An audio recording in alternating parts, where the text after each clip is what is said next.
Hindi pa ba malinaw sa'yo? Ang alin? Alin ang malinaw? Alin? Malabo ang lahat! Malabo! Dahil kaya ako ginagawa to. Dahil ayoko itong ginagawa mo sa sarili mo. Eh ano ngayon sa'yo?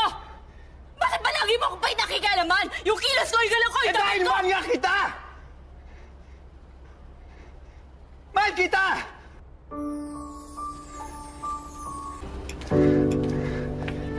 Anong sinasabi mo?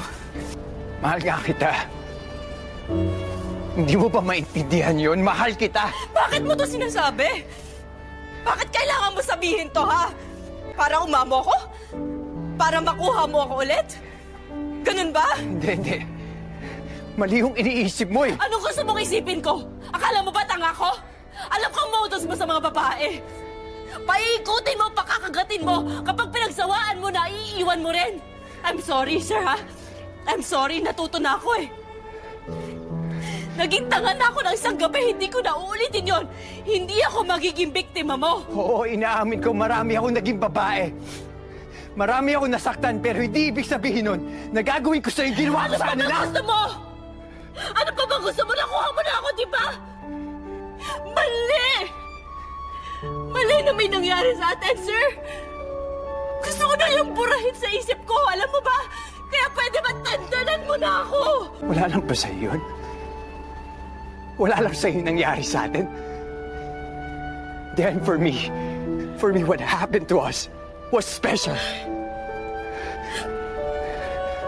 Paano naging special yung ginagawa mo rin sa ibang babae yung bagay na yun, ha?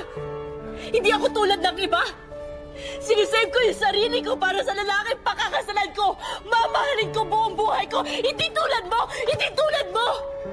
Hindi tulad mo na parang laro lang sa'yo na lahat! Then I'm sorry. I'm sorry kung nangyari yung hindi dapat mangyari. Pero nangyari na wala na tayong magagawa. Can we give it a chance? Just one chance.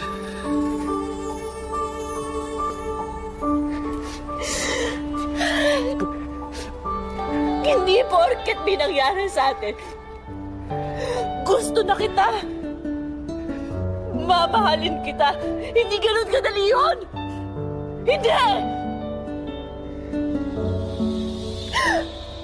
I am sorry, sir. Hindi ikaw yung tipo na lalaki mamahalin ko. Hindi ako naniniwala mahal mo ako.